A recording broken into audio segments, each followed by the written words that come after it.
after the interlude takes place and Pete completes the act on her stomach. This is graphic, but this is what it is. This is where we're at.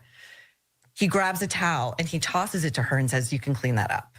And that, I think, was the insult that broke her. When you go into his room on your own and have sex with a man who is a stranger to you, expect no better. Exactly. I think that's a fair statement, whether you agree or not. It's not coming from a bad place. That is Megyn Kelly on the Megyn Kelly Show. Ana Kasparian's going to jump in here. She doesn't hold back on the Young Turks, specifically talking about Megyn Kelly and Pete Hegseth. We're on that he said, she said.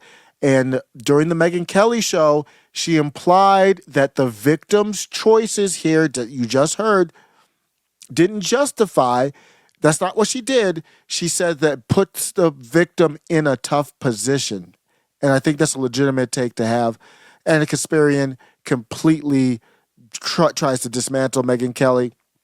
At first, she tries to make it sound soft, but she basically accused Ana Kasparian accused Megyn Kelly of victim blaming on the Young Turks. Cenk Uygur makes an appearance. Let's get into it. Pete Hegseth, do you think this matters? Let's go and figure out. Let's do it. Expect no better, and that applies to her and all women. All right, well, that was Megyn Kelly and her guest talking about the sexual assault allegations that were filed against, or I should say, the sexual assault allegations from a woman that's being referred to as Jane Doe against Pete Hegseth, who Donald Trump has tapped as his defense secretary. Now, I don't think it's helpful for Megyn Kelly to say things like that, because it seems as though you're blaming women for the behavior of men, as if men have absolutely no control over their own behavior. Ana Kasparian, what do you mean that it's not helpful for Megyn Kelly to do that? Who is she trying to help? I think when Megyn Kelly says that, she's trying to help all the young ladies out there and say, don't put yourself in a bad position. She's not blaming her for anything. We don't know what happened. Megyn Kelly's just saying, you do have to take accountability for your actions. You do have to take accountability of putting yourself in a good position, a bad position. If I hold up a lot of money in my hands and I walk down in the wrong part of town, or I go to a foreign country and walk down in the hood, somebody's gonna get me and take my money. Is it my fault? No. Is it smart to put yourself in a bad position? No. That is fair. Megyn Kelly's not saying the victim's wrong. Megyn Kelly's not saying the victim's right. She's giving an honest opinion. And Ana Kasparian is trying to go with believe all women without saying believe all women. Let's get back to Ana Kasparian. But I want to move on to talk a little bit about how Pete Hegseth is now referring to the rape allegation as a smear. And before we get to the clip where he says that, let's just quickly review a few of the details. So the incident happened back in October of 2017 at a Republican women's conference in Monterey, California. Now, Jane Doe says that her first memory of being in a hotel room was when she was on the bed or a couch and Hegseth was over her. She said that his dog tags were hovering over her face and that he was bare-chested. She told police he ejaculated onto her stomach before throwing her a towel and asking, "Are you okay?" The woman said she does not remember how she got back to her room. Her husband was worried about her because she hadn't returned to the room until about 4 a.m. And about 4 days later, she went to the hospital, had a rape kit taken, and the prosecutors never filed any charges. We don't understand why. We don't know what their reasoning was behind it. And in the end, there was some sort of financial settlement involved. And I want to be abundantly clear that there has never been any adjudication of the allegations against him, because there was never a trial, prosecutors never pursued it. And so whenever you hear him say, or anyone supporting Hegseth say, that he was cleared of any wrongdoing, that's not truthful, that is dishonest, that is not the case. Yeah, so look, I have no idea what happened that night. Right. And I don't know that anyone outside of those two does. And they might even have different recollections of it. But yes, they did not press charges. Now, but when I look at it, as we've discussed before, you look at the totality of the circumstances. For example, remember the absurd charges against Aziz Ansari? Now, those were not legal charges, but they were made public in some article against him. And number one, you look at the content of it, you're like, well, that's not a thing. Doesn't seem to have done anything wrong, even based on your allegations. And number two, he has no prior history of doing anything like that, right?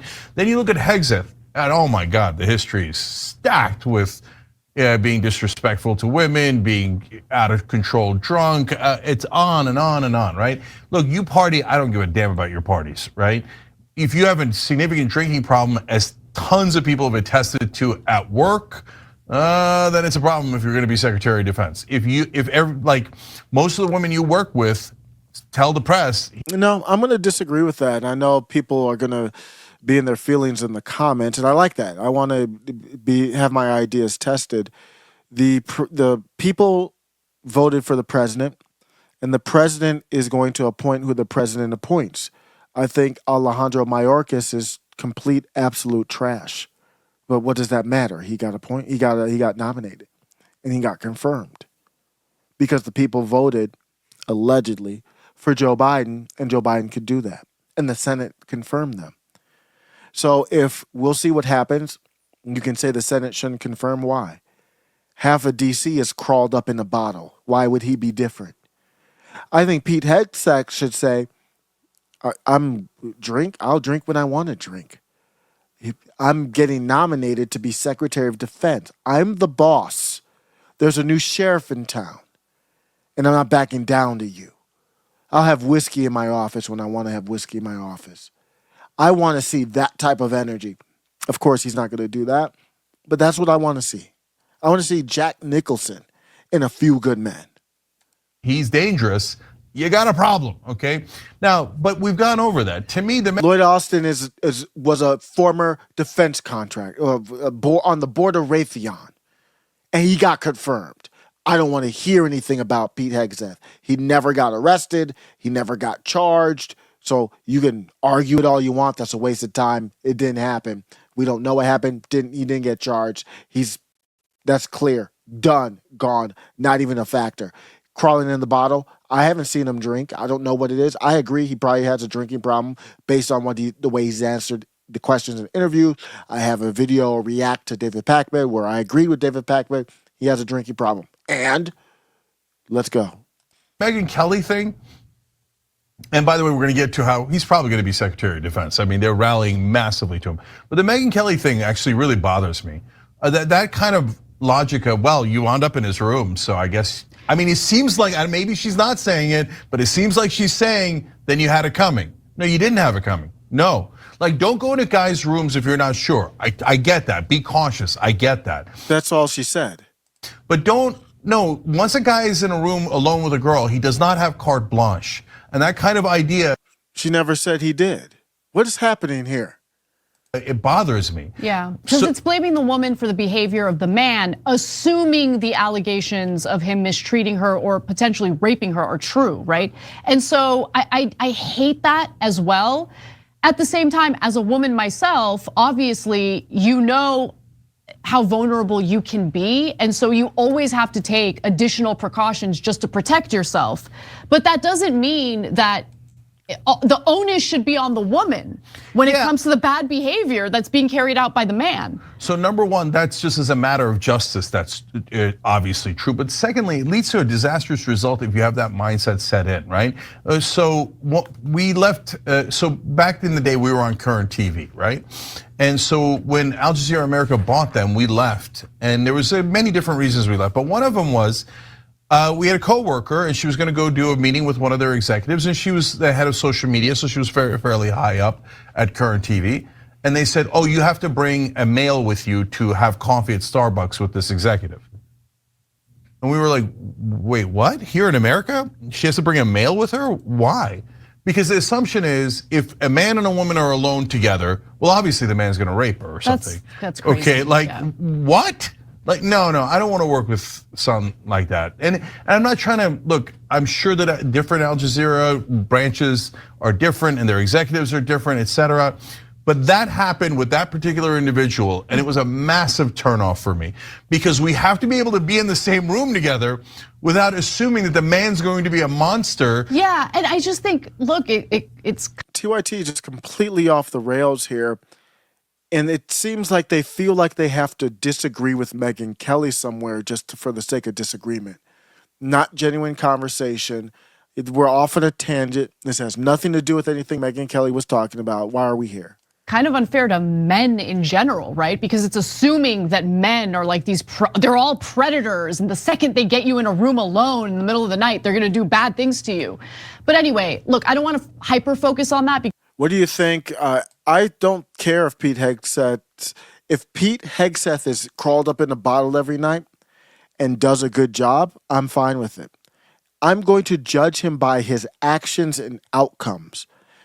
If Pete Hegseth is in a bottle every night, and if from my standpoint he does a better job than Lloyd Austin, then what does it matter to me? Lloyd Austin has been a disaster, and he's probably not in a bottle every night. It doesn't matter to me, especially because I don't know what's happening. How can I assess it when I don't know, and you don't know, and nobody else knows? People might think that's crazy, but I think that's where we are. We're a divided country. The Democrats nominate somebody who's trash. A lot of people are trash. You're going to have the Republicans nominate who they think are good, but you on the other side, for whatever reason, will think they're trash. Here's my end piece. I'm way more concerned about Pete Hegseth being one of those conservatives that think you have to bend the knee and support a country that was created in 1948 in order to be saved instead of actual real faith. He's one of those people. I'm worried about what he does with the New Jersey-sized country in favor of them more than him and anything having to do with the bottle.